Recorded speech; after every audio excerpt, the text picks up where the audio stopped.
Alrighty. How are you, Evan? I am tired and a little stressed, but good. Okay. Yeah, we had a weird client emergency last week, so Oh no. yeah, somebody did some stuff that was not great to the server. So it was exciting. Let me say that. I can definitely say it was exciting. Hi, Laura. Okay. Everybody have a good Who's weekend. Laura McAbee? Oh, Laura is she's one of our other implementation consultants. She's sitting on this particular call. We like to have different people sitting in back and forth in the event somebody is out or something like an emergency or something like that happens, so they can kind of try to pick up if needed. Hi, how are you? Hey, You will not find a warmer welcome than WSPAY. Alrighty, guys. So let's get into, let's see. Patrick, you want me to go through brief training first so that you guys have something to work with, and then go through some updates, or would you or the reverse? Let's just start on that proposal and make sure that we've got it all dialed in now, and then just start training from kind of there, I guess. Yeah. Alrighty. Let me.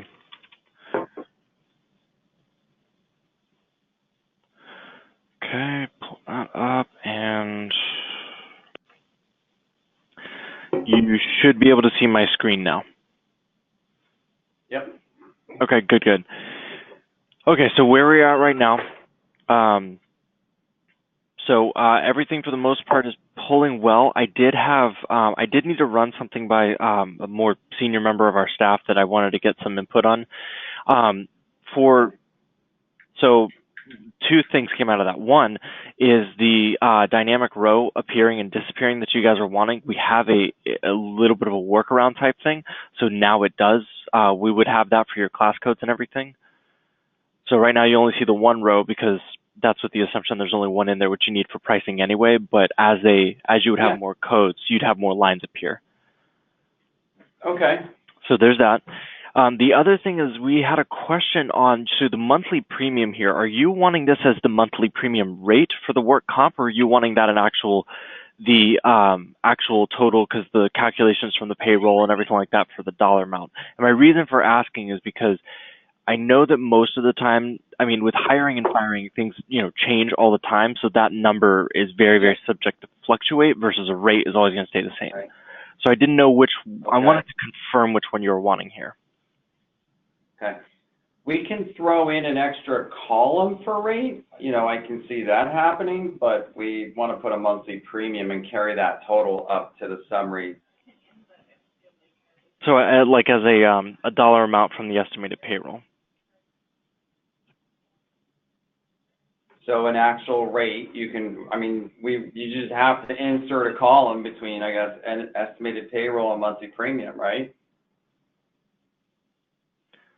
Yeah, I can do that. I was just trying to make sure check whether or not the monthly premium was what, if you guys are wanting, double checking that if that was a rate versus a dollar. Total charge. Total monthly charge. Okay. For the total cost, what they're going to pay for the workers' comp based on the estimated payroll. So if their payroll changes, then they'll see it's not the same. So if we quote them here on estimated payroll at a specific rate, and then we have the monthly premium, it's going to make total sense if they're like, hey, wait a minute, my amount's changing, and they go back to the proposal, they're going to see we put in there the estimated payroll, and that's what we based it on. Okay. Yeah, make sense? Makes perfect sense. That was as simple as a answer as I needed, actually. So, alrighty. Perfect. And then can you insert a column on the fly for this one? Yeah. Do you want it to the right or to the left of the monthly premium? In between payroll and monthly premium.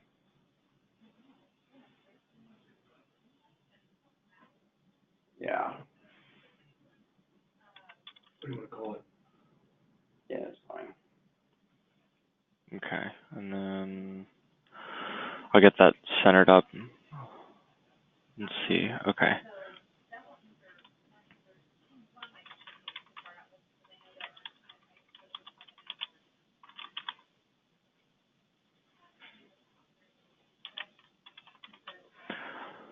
Okay, and I'll have to get that because I'll have to do that per line.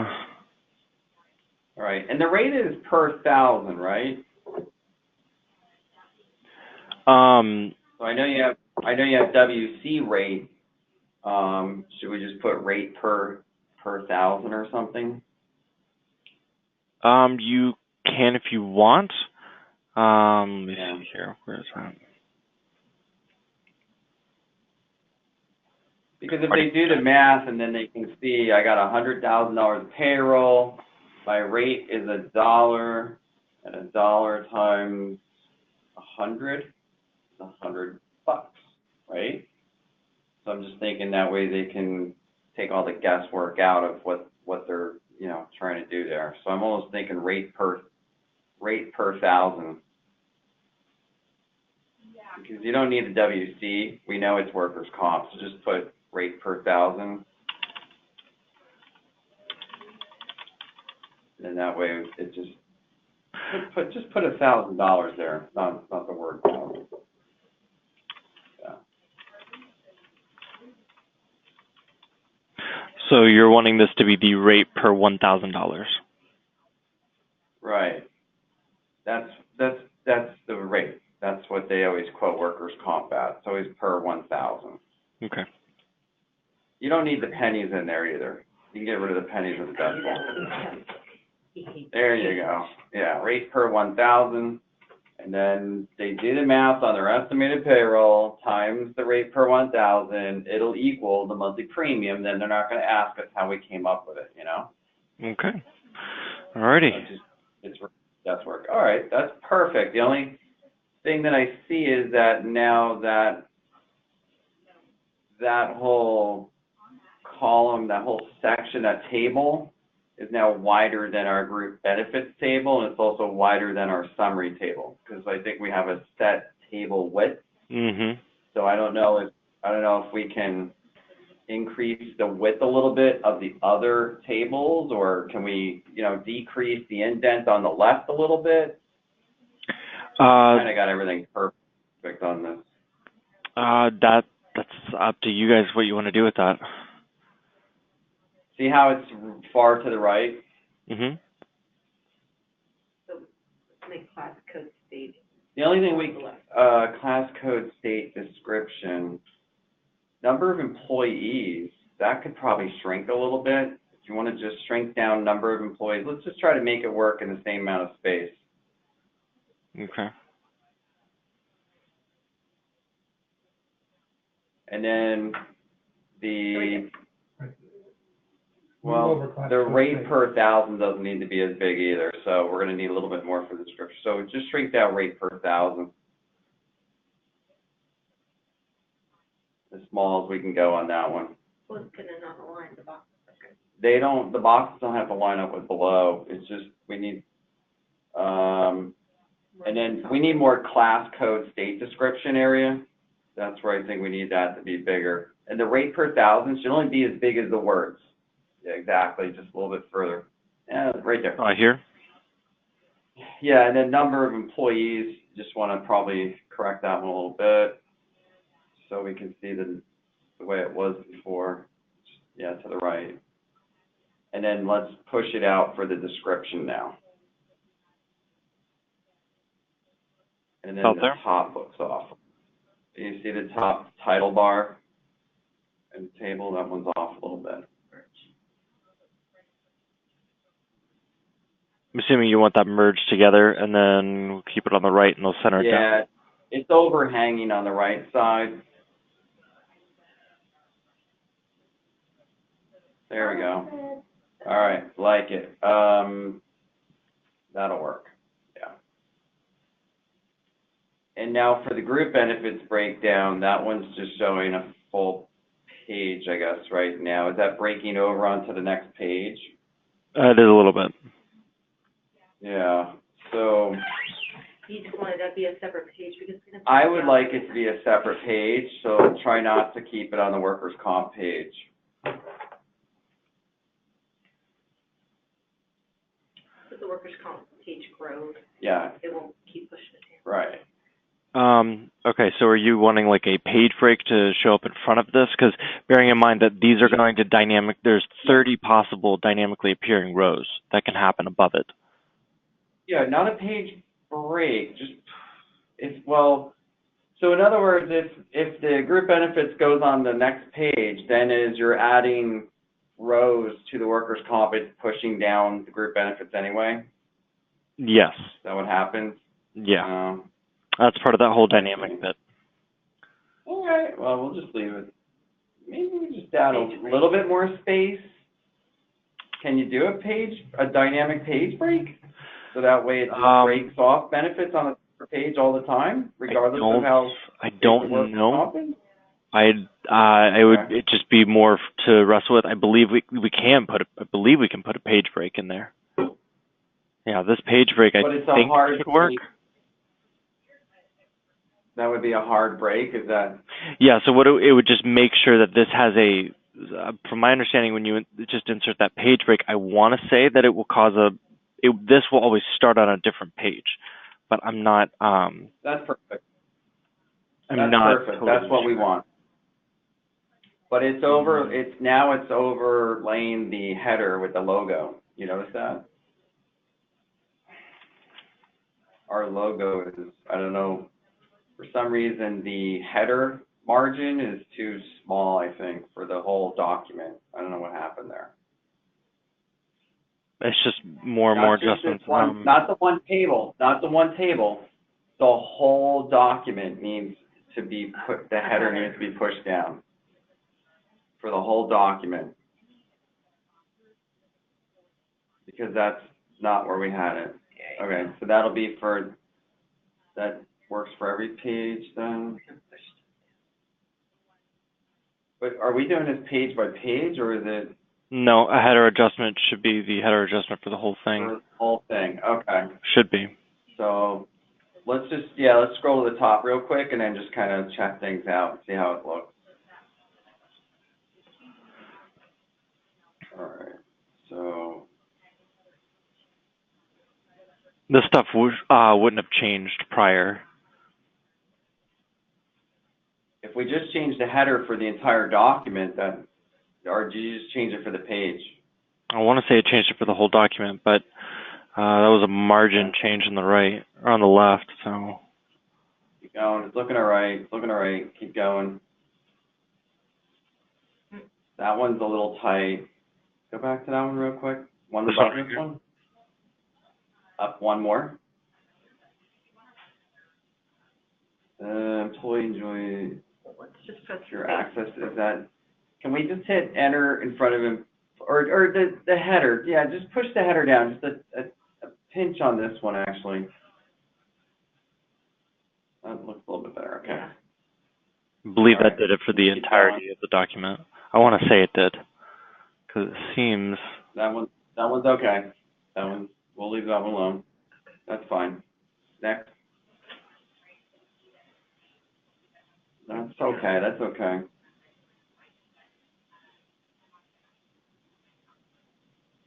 This one looks like it's probably pushed down just a little bit. If we can hit the cursor above MetLife and maybe delete one line.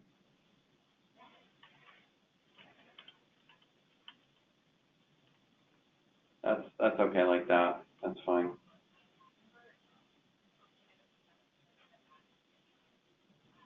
That was good. Yeah, that's fine.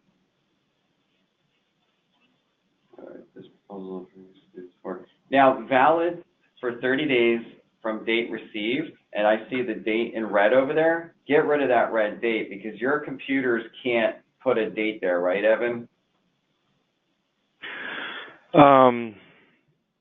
I mean, so we have a contract effective date in the system that we can pull out for you, which would be when that contract would hopefully be effective. We have some stuff like that, but this right here specifically is a date merge bit that we've got going here. So So like this will change to whatever the current date is whenever this gets run.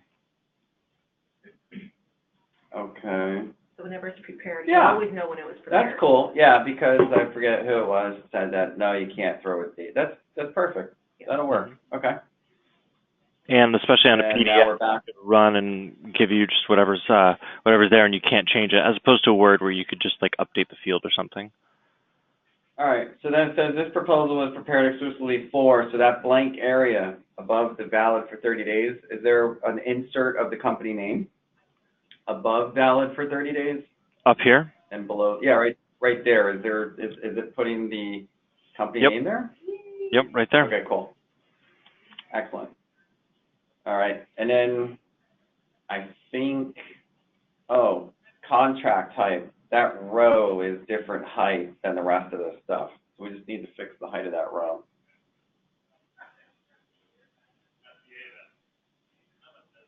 And I don't know, but can we just do exactly whatever the row height is on timekeeping? Because all the rows were lined up perfect.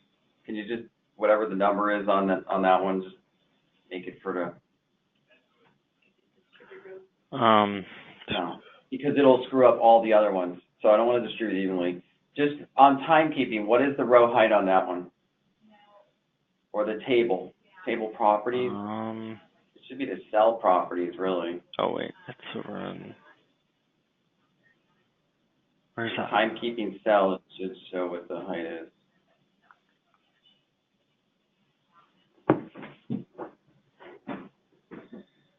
So the cell for timekeeping, does it show? Width of 2.44 and measured inches. It's not giving me everything though. Cancel, and then just highlight the timekeeping row. Cancel that, because that's the whole table. Somehow I know I did it. Just take your arrow to the left of timekeeping and have it point to the right. Yeah, just try that with that arrow right there. Now right-click it and see if we can get some cell property. The table, in the table properties where it says cell? All right, never mind. Yeah, I don't know. Somewhere I found it where I was making everything tweaked perfect. So as long as it looks like it's about right. I just don't want customers seeing everything hodgepodgey. I want it like almost exact. So contract type and timekeeping, do those look exactly the same height to you? They look pretty darn close if they're not the same height. Same width. Yeah, just pull down, cancel that. Contract type, just pull it down a squinch, just a hair. To that? Yeah. That's it right there. All right, and then let's just roll down the setup summary. So we're missing a row on setup summary. Is it hidden? Is that what it is? Because it's going to pull the plan. Let me see here. So you guys said that you wanted this to be dynamic, so we'd have the contract type, and in the event of ASO and an employee count of less than a certain amount, you would give a flat fee, and then employee count higher than that, you would give a certain fee. For and HR otherwise, start. right, and there was the flat fee for the startup. Yeah, $250 for the HR starter contract type, and then all the rest of the contract types are just whatever the amount of employees it is times the monthly charge per employee per month. Mm-hmm. That's what the setup fee is. So that's the way you got it programmed? That's what we got in here. Perfect. So we're good there. Timekeeping, if they go for it, is good. And then that's just by default. That's fine because we can remove it if they don't want it. And then we're back down to workers' comp. Okay. The only thing is You want to push that down. probably to the next page, right? Yeah, let's start workers' comp on the next page, the breakdown. Essentially, Evan, what we want is like have just separate pages for workers' comp Perfect. and the benefits. So let's see where benefits are at. All this stuff is hidden where it won't be seen, right, in the proposal, so. That is correct. Let me get to a better, more friendly view. Okay. So above here, And then, Page break up. yeah, break a page for group benefits, next page. All right, logo is not covered anymore on that, and then the last page, logo is not covered. Yeah, I think we're good. Okay, now you can start, if you want to do a demo on the pricing console and then just kind of show us how it would populate in like a PDF or something, that would be awesome. yeah, I'd like to do a walkthrough that you guys can refer back to with how the actual system works and everything going on with Absolutely. that. And I'll try to make it brief. I know you guys have seen this a couple times now. Okay, so we start with creating an organization. You have to make sure, rule of thumb, fill as much information as possible. Obviously, these areas, stuff like that, we want to see business types, we want to see all this kind of stuff so we know what we're doing.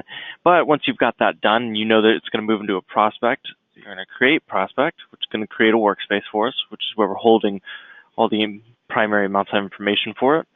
And then it'll load up. And so now we're on our workspace. And our workspace, we got a couple of different options from where we want to go from here. So we have a little pricing widget, so we can click that to head over there. We have the name for what's called our client master, so we can add more information in there from right here. And then we've also got location and other pieces over here. You're going to see some minor redundancies, but that's just different people navigate different ways. So let's go to our client master, because the first thing we want to do is we want to establish a contract type. All right, so we're going to scroll down from here. We're going to see there's some similar information. This is connected to the organization. So this is not actually part of your client master. It's actually part of the organization that we've thrown into the client master, so you can see it and make some edits to that as well from here. But once we go down here, we're going to find this contract information section. And here we're going to want to go in and we're going to make sure a contract type that is correct is set. Right now it's defaulting with the ASO bronze. However, if we want to change it, we just click the drop down and just figure out which one we want. So if it's an ASO or PEO, whichever.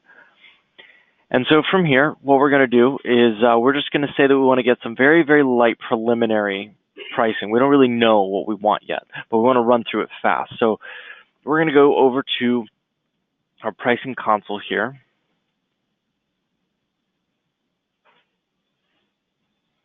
And we're going to click this add state and code. So we're going to click the drop down for our state, which is going to tell us what states we can price in, and we're going to click codes. So let's just say this is a very simple 8810. And then we're going to choose pay frequency. Let's just say per month. And the gross pay, let's shoot in here. And we got some numbers, and then, so we've clicked that save, so it's going to add it in right here. You can still click to edit this by double-clicking or clicking this little side edit button over here. You can still delete and go through that, but let's just say this is all we want. So we just want to generate some base pricing. So when we click that red button, it's going to start running through based on the information that we've got all in the background to give us some defaulting and things of that nature. And so just a very out-of-the-box pricing is going to be generated from here. Now, from here, we look at it and we kind of go, you know what? I don't think ASO bronze is quite right for them. Let's say they want to do a PEO. So we go here, we click save, and we notice that we have some issues. That's ASO. I'm sorry? You said PEO. Okay, PEO, there we go. But we're still going to have some minor issues here. So we have, for instance, this FK primary contact. So we don't actually have a primary contact for this organization. So we don't know exactly who can make decisions that we can contact on their side. That's kind of a problem. And then in addition to that, we need to put a location code in so we actually can figure out, okay, well, where are they located? What are they doing? So the first one we're going to address right here is going to be locations, which is just a link right on the side. It makes it nice and easy. And so we're going to go into that. And so in here, we see that location code that's required. But we also see that our address and zip code and information here has also been populated from the organization, which is great. You just want to make sure to double check that, we have location, because that's kind of important. So we'll just say our location codes work with numbers, and this is number 1. So we'll save it. So now we know where they're at. We have a location in the system for them that's outside of just a standard little businessy card type thing. And then we also know that we needed to do we needed to change the primary contact. and the primary contact lives on the organization. So what we're going to do is over here on my left side, I haven't exited out of anything. So we still have our organization. So I'm going to go up here to the left, click that, and we're right back to where we started. And then we have this primary contact right here. You could also, if you wanted, you could do a like Control F to search the page or whatever like that. But we need a primary contact and we don't have one created. It's not very helpful. So we're going to add a contact. First name, let's just say Joe. And then from here, if we want to put category of their decision maker or an influencer, so we could just say that. And we don't have to have any other information in here outside of the, for instance, the business phone is going to auto-populate in here. So for the most part, contacts try to keep light so that you can get them in the system at all. And so we just go ahead and apply. And so we look at it and it's like, okay, cool. Well, this stuff looks like it's in here. It's synced with the organization. That's what we wanted. All right, so we're going to exit out since this looks pretty okay. And now we've automatically populated this. We haven't exited out of our organization. We've seen that by creating that, it automatically populates the primary contact. So what we'll do is we'll apply. And by applying, it's going to save this here, and it looks pretty good, all right. And so we're going to go back over to our left side, and then we're going to go down to the pricing console so that we can go right back into here. We're going to click on the edit button and start what we were going to do before. We're going to click a PEO contract type, and we're going to save. And it could be any contract type. We just want to change one because we put some preliminary pricing in, but we want more specific pricing. And so we go through here, and then, so we see we've got the contract type and everything like that. And let's just say that in the, because this is a PEO, it's going to have whenever we try to submit it, it is going to end up having an approval record needed. And so let's just say that there's some kind of a special pricing or something like that. Well, since this is a PEO, which would be different than the ASO special pricing, it's automatically going to have an approval record created. However, we would go through the same process of request special pricing and then put our notes down in here.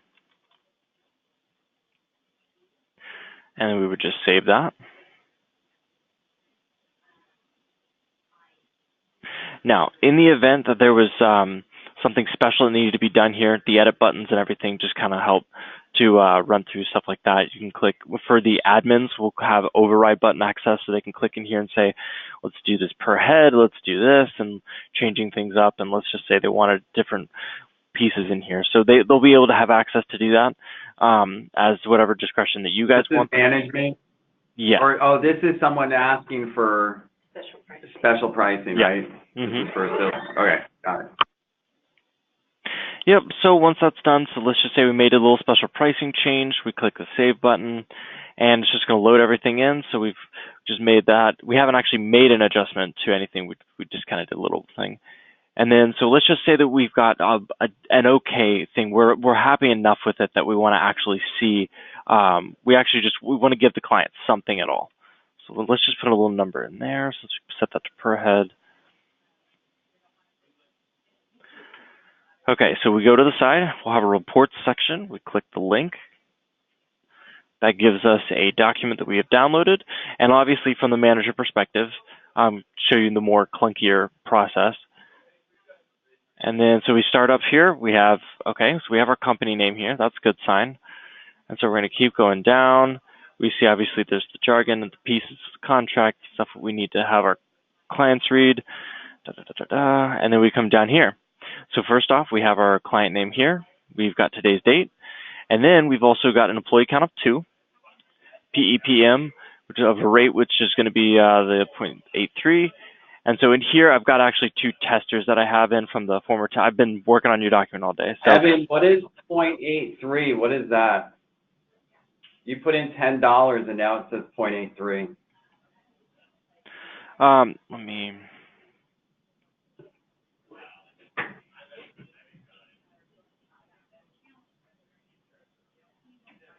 Okay, so right here, $10 is in the annual that was being put in, but if you took that annual and you reduced it down to the monthly rate, which is what comes into your document, I've got that set up for monthly. Since you have monthly premiums and everything, it turns into 0.83. Okay. Does that make sense? Any other questions about that?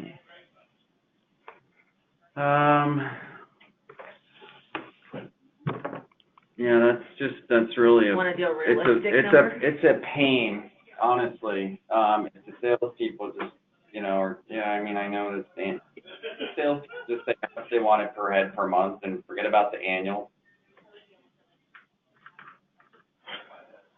Oh, sorry. Okay, you said the salespeople want everything per month and to not enter an annual. Let's just point the salespeople to only control per head per month, because that's all we talk about. We never talk about annual anything. So it's more work for us to figure all that out with the annual, and it's just going to complicate and slow things down. Which is why I have it brought in here as the per month. Correct. Yeah. This is correct. But back in Pulse, we're asking that salespeople do not have control over the annual, just the monthly per head. We don't need the annual. Can we just lock it down and? Well, that's going to be part of our security conversation, where if you guys are going to want to have people in the system where the lower end salespeople are they can have access to adjust that at all if they want special pricing, or you're going to leave that for managers alone, that's going to have to be part of that security conversation. Is this just management typing in the $10 like you just did? Because I thought we were giving the ability for salespeople to, plug in what they wanted and then get manager approval. Now, I know this is a PEO and it's always got to be pushed through for approval, but again, salespeople throwing $10 in, they could be thinking that they're asking for $10, per person, not even realizing they're in the annual. And it's just, if we can block that cell for everybody, everybody except partners or something, or, because otherwise nobody's going to really ever use it. Would that work? Can we do that with security settings? Yes. Nope. I'm sorry? We can. We have to work through the process with the security conversation to figure out, based on what you want locked down and based on what has to remain open to at least a select few people. You don't need the per head fee entered ever, correct? You don't ever need that number in there? It will automatically default. However, it will default based on the admin fees that you've given me. If you need special pricing, then somebody would have to go and manually adjust it. Okay, it'll default to that, and it'll default for the per head per month, right? Per head fee monthly. Based on the information that you guys gave me. All right. It's just, I guess, with security clearances, we'll have to make a note that that's where we're going to block anybody requesting from management special pricing for annual. I don't want anybody typing in any annual anything, because it's just not in our vocabulary. So we'll revisit that, but I just wanted to point that out, that will have to be fixed for security, I guess. Okay, just making you aware, the pricing console is an area that is very difficult to customize because we have a very specific way that it works. So there will be a little bit of give and take on some of the ways some of this stuff is going to have to work. Just because it's one of those like rabbit trails of things that go here, there, and how it all interconnects. I mean, it's pricing stuff, you guys know. Yeah, okay.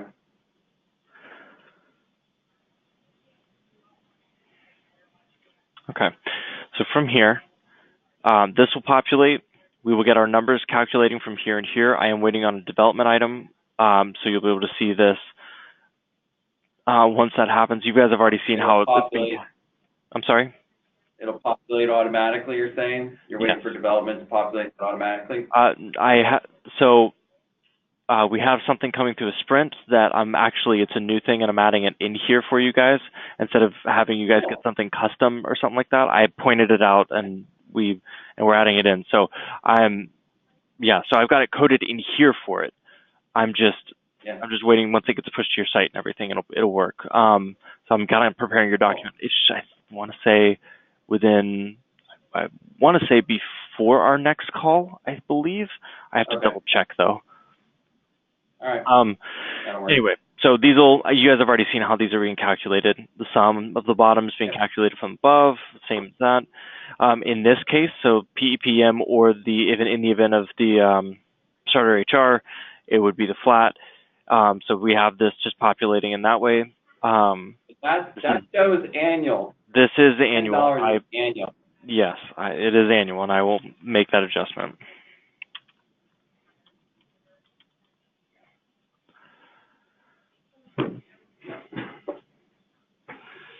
Alrighty, and that one also does the same.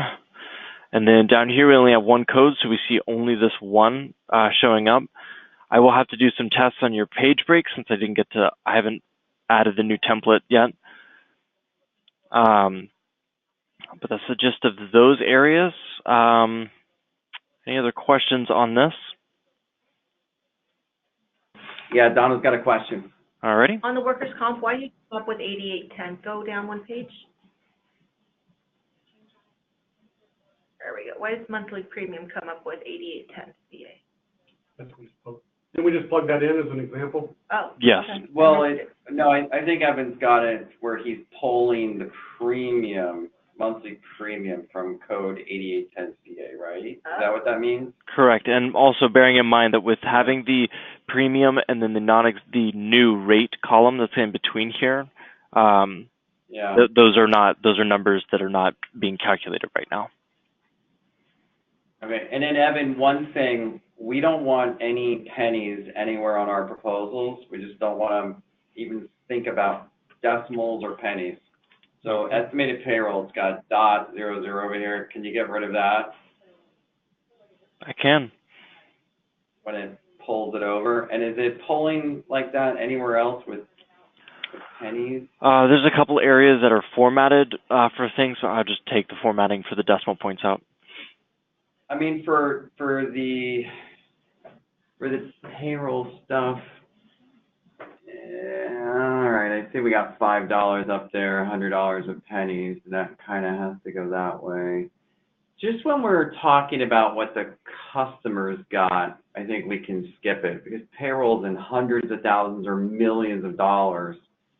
So there's just enough zeros or digits that we don't have to worry about filling it in. Like if we did $5 without a .00, it would be a $sign and a 5. It looks strange. But like in the payroll and the workers' comp sections, I would say no decimals for those. So what we just the ones we talked about, including this last one that you had on the screen just a second ago. So I think it's 2 places. Alrighty, payroll and workers' comp sections. Yeah, for the estimated payroll here, let's get rid of the .00. It just looks funny to me, and I guess because there's no commas in there, and that's why. Right. Multiple, that looks nice. Because it'll be that. Let's go up. Also have this. Yeah.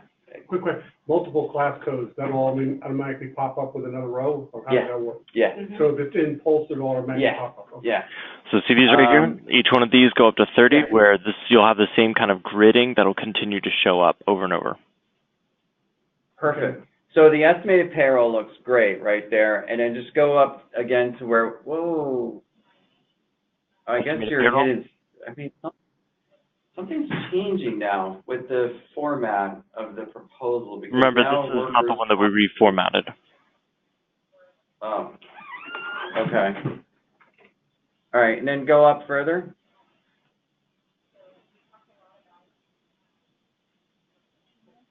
And then a little bit further, just to the summary. Okay.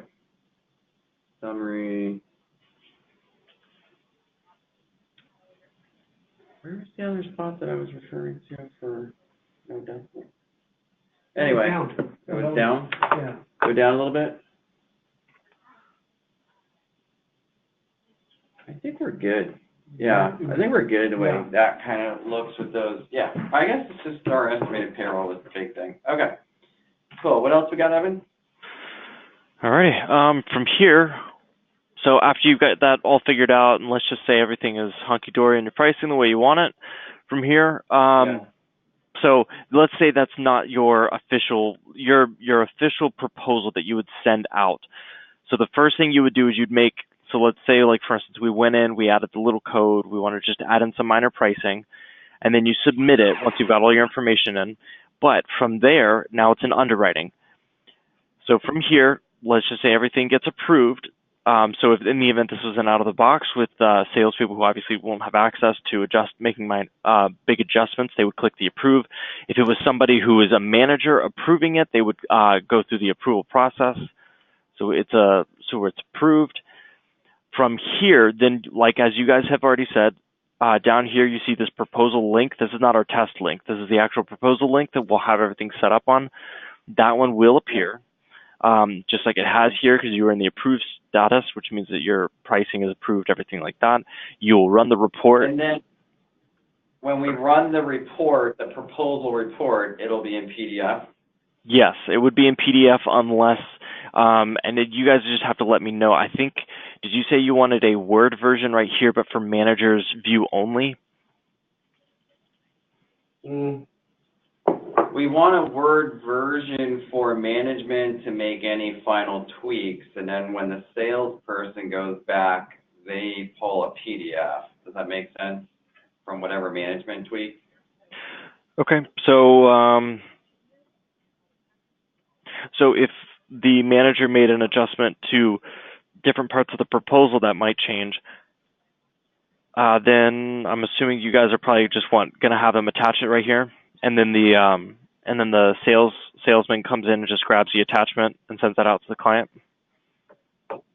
So what we're saying is we need to keep it in Word format, have manager make whatever adjustments he needs to make, then he prints it to his computer in PDF and saves it back up here as an attachment. Is that what you mean?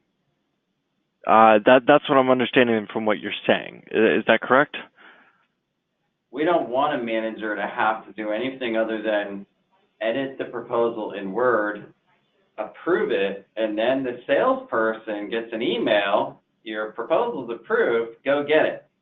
And then they go get it, and it's a PDF that they can get. Like, salespeople should never have access to a Word document, is what I'm thinking. Right. But management should be able to edit in Word, right? If that's what you guys are wanting, yeah. Then we would just need to have an additional. So let's make sure we're on the same page, because you're saying that's what we want, but are you sure that that can be done that way? So salesperson does whatever mock-up of whatever they're asking approval for. Manager sees an email that he gets, okay, he goes in here, he finds the proposal, and it's in a Word document, correct? Yes, the manager would have to run a Word version of this report, which would just be a different link. How does he do that? It would be the same as clicking this link, but it would just be a different one. Right. You could name it proposal So Word. two links for management, is that what you're saying? There would be two links here. One would be your normal proposal. The other would be the proposal Word, but the proposal Word would only be allowed to be accessed by managers.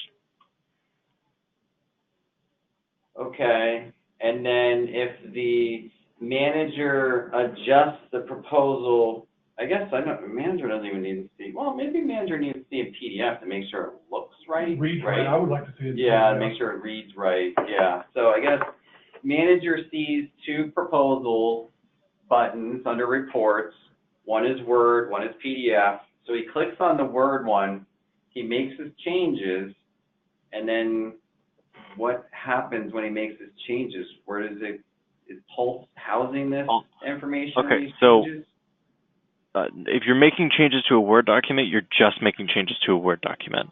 In the case of making changes in the system, that would be why we have we went through the checkbox for the request special approval. That's why the sales manager puts their notes here. Need admin per head at this, stuff like that, so that when the approval record is generated, those notes here they go, oh, so they want an adjustment there, and the manager has the access to go looking and making the adjustments to that, not the salesperson. So the salesperson can't go, I want to make any random change I want. It's, you have that nice lockdown safety. I don't think the manager needs a Word document then, because he can remove the additional services, right? Yes, I mean, yeah, from whatever surcharges would be generated, but the only thing is that we're not bringing remember, because we're not bringing the surcharges in, because we didn't have a custom proc made for it.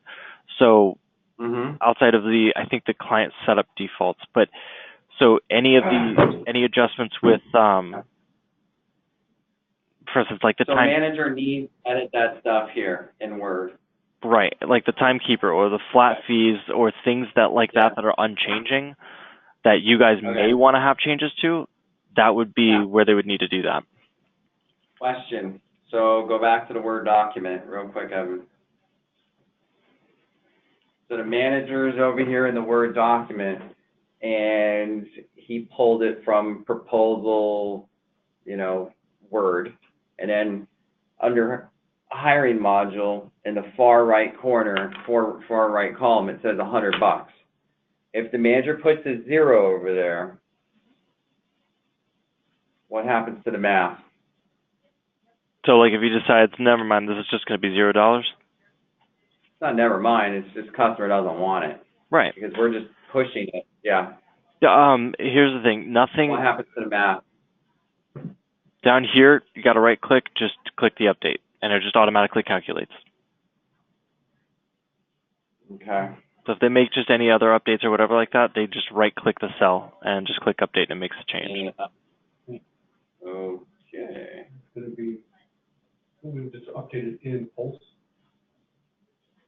Yeah, it's gonna You transfer over. can't update a flat hiring fee because he's not pulling a flat hiring fee Well, from he just Pulse. did expense reimbursement. He just wrote 120 in the total and right clicked it and. He wrote it here in Word, not Pulse. Yeah. So it's not pulling from Pulse. So in essence, right? So that, well, actually, wait a minute, expense reimbursement's pulling from Pulse, right? He just put it in. No, it wouldn't be.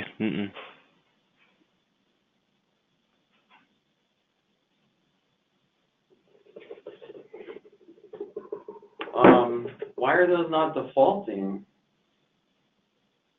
Because this hiring.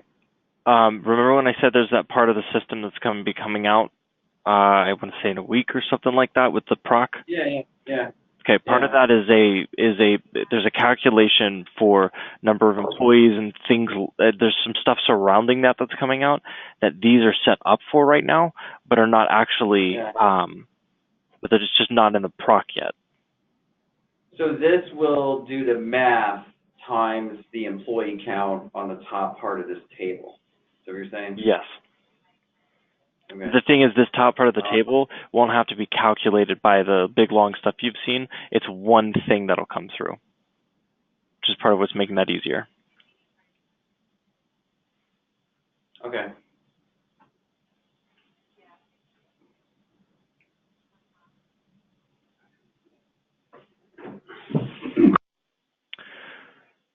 Alrighty. From here, let's see.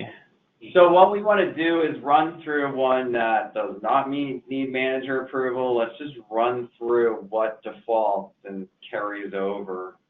Oh, you're manipulating the whole thing. So you're showing us a mock-up, not even the real product of hitting the button, are you? Right. I'm trying to show you areas of the system that can and more than likely in a special where can the system, or where is the system going to be touched when somebody comes through with a special pricing or somebody comes through like that? Because now that you've seen these different areas, like for instance, you don't want your salespeople to be able to edit like a per head annual, or you don't want them to edit that at all, or so like stuff like that. I'm trying to show you what areas can be touched, so that if you if you come across it and you're like, whoa, they should never come across this, you should never do that. When we have our security conversation, you'll have a better idea to be like, nope, I already know that that's a bad idea. Okay.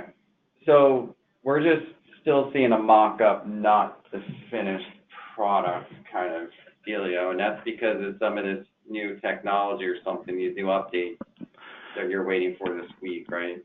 That is, yes, that is part of it. And some of Okay. the, I mean, obviously with some of this, it just does take time to go through Yeah, writing everything up. I mean, as you guys saw with the dynamic stuff. yeah, okay. Okay. So let's continue beyond that, I guess. So we've seen, I mean, we saw it from the perspective of, I guess, a salesperson and sort of what like we didn't go through really the approval process of the manager, but I guess we can't. The system's really not running yet. So we gotta wait for, I guess, training on that, no? Right. How So, do we, okay. So we do, this is where, before next Tuesday, if it is possible for you Yeah. guys to give me an idea as to what the security design you guys would like for people who are in a sales member type area, just standard employee operators, you don't need a lot of access, versus people who Yeah. are more managerial, people who should be having more access to things. Any sales Yeah, department perspective. like, yeah, and you want a breakdown cell by cell of what a salesperson can manipulate, what's not grayed out, is that what you're saying? Yes, so here, let me. So an idea of something like this. If we have a sales member, so they would be able to have access to, let's just say they have view access to admin fees. Let's just say you want to give them view access to, let's just say surcharges. Let's just say you want to give them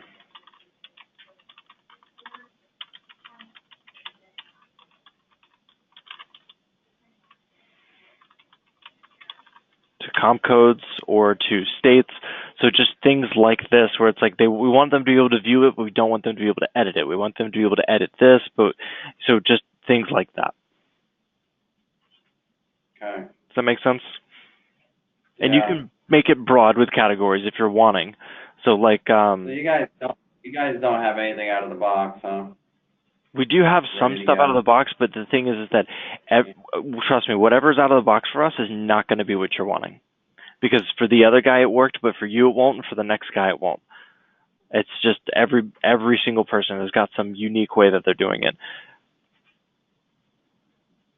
Yeah, we just got to go through all these screens and figure this stuff out. I guess we'll do it. We'll have to do I mean, it. you don't have to necessarily go through the screens. Just think about what's involved in your pricing as far as categories like admin costs, Yeah. and then comp code related information. So like the stuff that's related to employee counts and payrolls, things like that. Surcharges. Think about it's better to start with just what's the word? Categories of things. Like for instance, you may not want them to have access to employees in the system. You may want to limit them to certain areas. Just think through stuff like that, and think about the difference between whether you want them to be able to have an edit access or if you want them to be able to have view access. We don't, Evan, we've never even been trained. We don't even know what all the areas are and what the elements are of this thing, from what I remember. I mean, nobody's taken us on a grand tour and said, like this and that, and this is what salespeople should see and not. I mean, we've never really had, there's no user guide to this system. It's so clunky. It's so kind of antiquated with how it's running, how we're trained on this thing. There's never been like, okay, here's your training A to Z. Now go off and make your security codes. I mean, we don't even know how this thing works, I guess is the best way to explain it. Other than we can manage to get in here, create an organization, and try to get through, through this pricing console, and we understand the concept of management approval with documents, but yeah, I don't, security levels and all that, that's where you're kind of like blowing our minds away. We don't know what all that entails. when you start saying what they have access to, what they don't, I mean, we don't know all parameters of this system. We're just guessing. Okay, then we will do, so the normal conversation that would occur is that we would have a security conversation where I would work through individual pages with you to work through the access, but that would have occurred before I do any kind of a training that you wanted to have happen before the access part. So there's a little bit of a going back and forth. I do want to work through this, and I want to make sure that you guys have appropriate view and access to everything. But I'm also trying to accommodate the way that you guys are feeling, that you feel best to go through everything. Because if you're not comfortable, it's never going to be fun, and it's never going to be a system you'll enjoy anyway. There's got to be a comfort level there. Yeah. No, we have a very low comfort level with this system, just to be honest with you. It's definitely been very disappointing to us so far, just because of the struggle of everything we've had to do. To set up the entire PRISM system, we did it in, I don't know, like 60 days, and it's taking so long on this system. We never, forecasted just such a painful grind. You said the payroll part was 60 days? PRISM, we got up and running 60 days. Your payroll portion of the system, or? The whole 9 yards. All of it. The whole PRISM system. Okay. We flew through it. We had the whole team on it. We were doing constant training calls and meetings and getting through it. It's just, this is once a week, and it's killing us. And we're really disappointed in the whole Pulse thing, period. So like last week, I had to send you the email, what all the error codes mean, because they don't actually translate. AKA actually means DBA and so forth. So we could have, we're creating our own index on what the error codes actually mean. I understand that, and like I said, I am going to add something in there. And I apologize that it's been such a arduous process and journey for you guys. I am trying to do everything I can.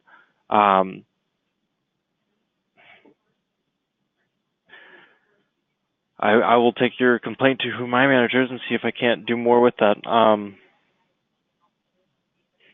You see where we're coming from? I mean, this should be the fun part, making sales, and it's been the worst part of the whole thing. I'm sorry, it's been the worst part. I do understand that it's a painful thing.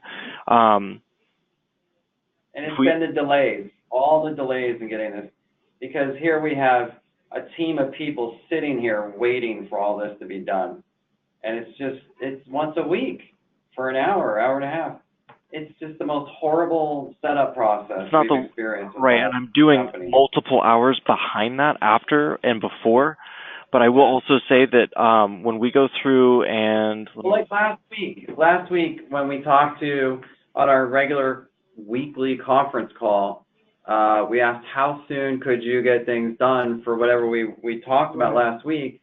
And you're like, we're the only customer you're working on last week. And then all of a sudden Bobby sends an email and you're like, I'm slammed and I just won't be able to get to this, right away because of that. Or so like, I guess client emergencies are coming in and, they're just overpowering a setup of a new client. And to me, that's a very backwards system. You should be able to ramp up and get customers done as quickly as possible. We signed up for services September 1st. It's like May 1st now. We're at the end of April. Think about how long that is to set up, because we told them, let's go with Pulse right away. Let's get out of the gate. Oh, there's delays and all that setup and everything. So here we are. We signed up to start getting this thing implemented. So September and October, we were done with PRISM setup for the most part. Tweaking little tweaks. We were in the system, the whole team knew it, and we were just tweaking things. So when we rolled around to January 1st, we were waiting for Pulse. And now January, February, March, April, 4 months for this system, and we're still not even, we still don't know the whole thing, like get a whole grasp on it. And one reason is because PRISM has full user guides. thousands and thousands of pages of user guides, and there's the LMS, learning videos on the whole system. We have the manpower to execute as quickly as possible. But when it's a once a week phone call for an hour and a half, and then, this is where we're bleeding. And we're bleeding a lot of cash right now every week. And I don't know if anybody's informed you of that, but basically you can't hire a sales team without having this full system set up and implemented. So here's step one, step two. I know you're going over to the knowledge space. Is it simple where it says, begin here and then go through this? Yeah. I wanted to send you a knowledge space link. It's in the chat now so that you do have access to the documentation that we do have for the client space system here. Yeah. So you now have a user guide or something, or? There's articles in there about it. Okay, so Prism is not the same as Client Space because we were bought out about a little less than 2 years ago. We were a slightly smaller company. We are trying to ramp up and do better with that, and I do apologize. Yeah. I not that I have any control over it or it's my fault, but I do apologize. I'm trying.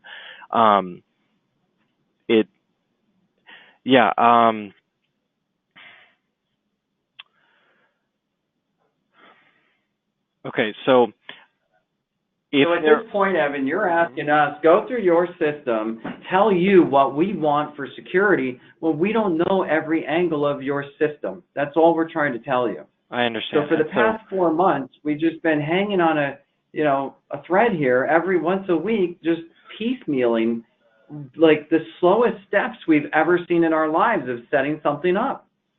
So I don't know how this can be put on an accelerated path, but we need full assistance to get this system done at this point, because we're just, it is crazy. I think it would be cheaper to hire a team of IT experts to customize Salesforce to make it happen for us outside of this system.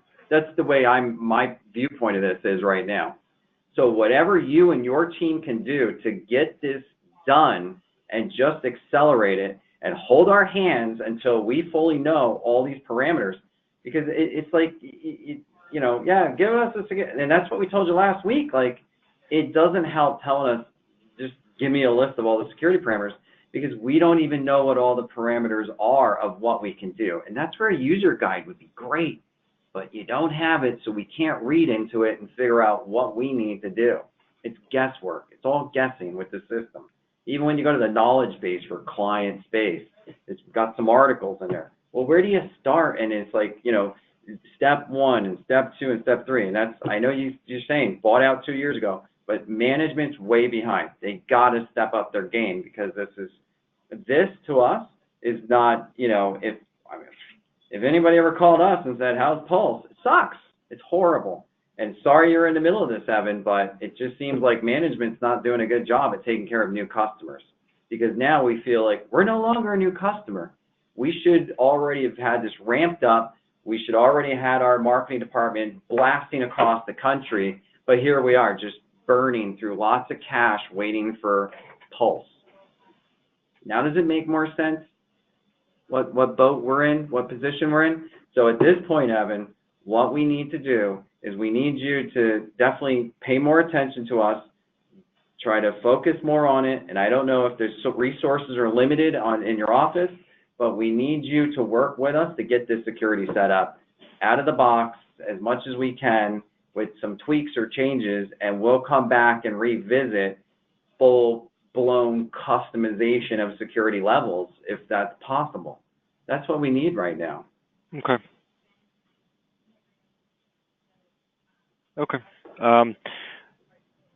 Then I will do everything as out of the box without any customization or things of that nature as I can for you. But what I'm saying is, I need you with us to walk us screen by screen and say, this is usually how it goes, what do you want to do? I mean, that's what we need right now, to just accelerate this. Okay. So when I say a little bit out of the box, you kind of say, this is sort of the way it is. What do you want to tweak on this screen or something like that, so we can kind of just power our house through this stuff. Yeah. Okay. Then I'll set up a call for us to do that specifically then. Okay. So how soon can we do that call? Please don't tell me next Tuesday. This would be separate from that. Okay. Well, let me look at my schedule real quick.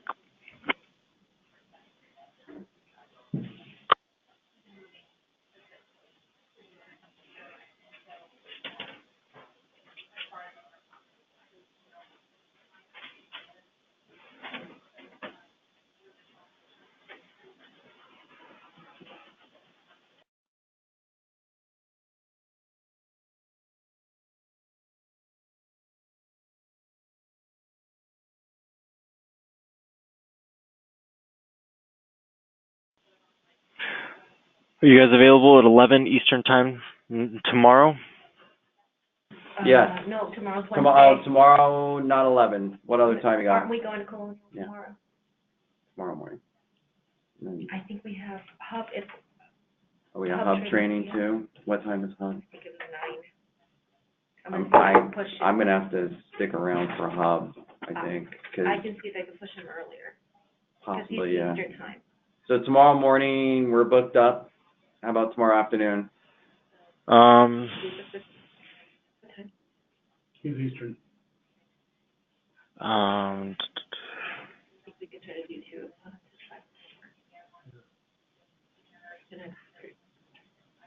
Unless he's busy. tomorrow, how does 2 p.m. Eastern sound? 2 o'clock tomorrow afternoon? 2 our p.m. time? Eastern is 11 a.m. Our time, you're saying? Or 2 p.m. Eastern Pacific? Let's see, between Eastern and you guys is what, 3 hours? Yeah. Yes. So, yeah, that would be 11, so do you need that later? Yes. We can do, like between 1 p.m. to 4 p.m. Pacific. I've already got something between there. How about, would you guys want to do possibly 11 or so on Thursday then? Is there anything else, any other times today that you can do this? Because I know it's probably eating into your lunch hour right now. Yeah, I'm not getting a lunch today. It's okay. This is part of how that goes. Let's see.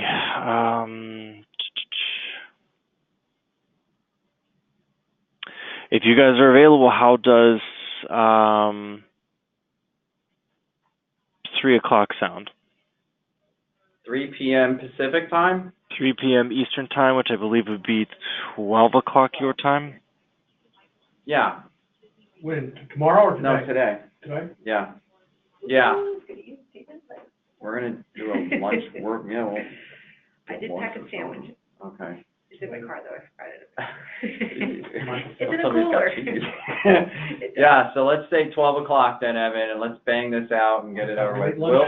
We'll make printouts of as many screens as we can find, and then let's just try to get a grasp on this security stuff, and then, we'll try to work on our end, getting prepared for the 12 o'clock call, the best that we know, and then obviously we'll just try to walk through it together and make it happen. Sound good? Sounds good. All right, Evan. Okay. Thank you. Talk to you guys in a couple hours. Talk to you. Okay, bye.